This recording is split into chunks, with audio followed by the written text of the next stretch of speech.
इनसे आप पूछ लीजिए सरना धर्म कोड भाई क्यों लागू नहीं कर रहे हैं। आप पूछ दीजिए 1,36,000 करोड़ रुपया क्यों दबा के आप बैठे हुए हैं। अपने पूंजीपति मित्रों का लोन माफ कर दे रहे हैं हम लोग का पैसा से। झारखंड में बीजेपी ने चुनाव का मुद्दा बहुत पहले ही सेट कर दिया है। शायद इसीलिए लगातार घुसपैठियों के मुद्दे को आसाम के मुख्यमंत्री भी उठा रहे हैं और शिवराज सिंह चौहान जी भी उठा रहे हैं। अब एक बार फिर से कृषि मंत्री, केंद्रीय कृषि मंत्री और झारखंड में बीजेपी के चुनाव प्रभारी शिवराज सिंह चौहान जी ने एनआरसी का मुद्दा उठाया है कि झारखंड में अगर उनकी जीत होती है, पार्टी की जीत होती है, तो एनआरसी यहाँ लागू किया जाएगा। क्या ये चुनावी मुद्दा है, ये तो जनता तय करेगी, लेकिन पार्टियों के बीच इसको लेकर के किस तरह की उहापोह है, किस तरह की प्रतिक्रिया है, जानने के लिए हम जेएमएम के प्रवक्ता मनोज पांडे जी के पास हैं। इनसे जानेंगे ये एनआरसी का जिन एक बार फिर से निकाला गया है, इस जिन से अब कितना डर लगेगा आपको? डरने लायक चीज़ है क्या एनआरसी? मुझे तो नहीं लगता। ये जो भी हमारे राजनीतिक विरोधी हैं, ठीक चुनाव के वक्त एनआरसी, सीए, घुसपैठ 3-4 विषय हैं जिन पर ये केंद्रित करते हैं अपनी बातें, क्योंकि दूसरा कोई मुद्दा, कोई विषय है नहीं इनके पास। और अगर विषय और मुद्दा है तो उस पर ये बोलने से कतराते हैं।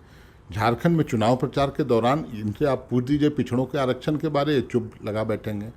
इनसे आप पूछ दीजिए सरना धर्म कोड भाई क्यों लागू नहीं कर रहे हैं। आप पूछ दीजिए 1,36,000 करोड़ रुपया क्यों दबा के आप बैठे हुए हैं।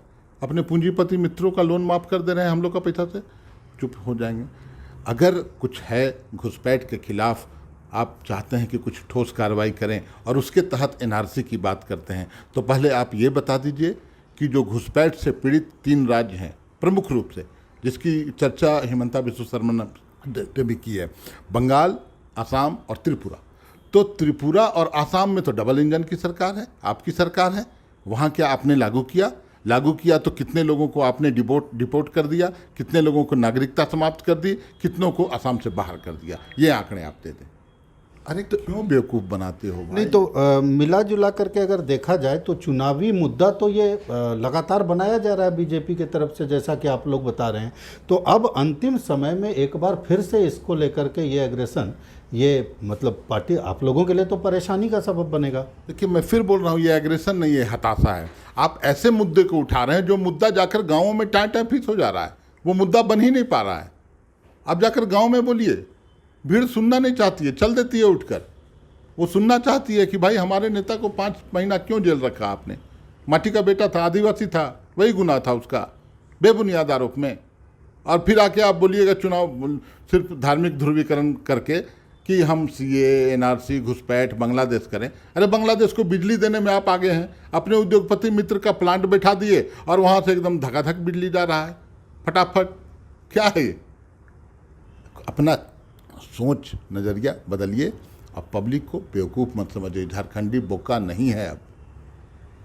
तो कहीं ना कहीं झारखंड मुक्ति मोर्चा इस विश्वास को लेकर के आगे बढ़ रहा है कि बीजेपी के ये तमाम दाव जो हैं वो दाव झारखंड की भौगोलिक स्थिति में फिट नहीं बैठेंगे और इसका सीधा लाभ झारखंड मुक्ति मोर्चा को मिलेगा। भारत एक्सप्रेस के लिए कैमरामैन धर्मेंद्र के साथ मधुकर आनंद, रांची।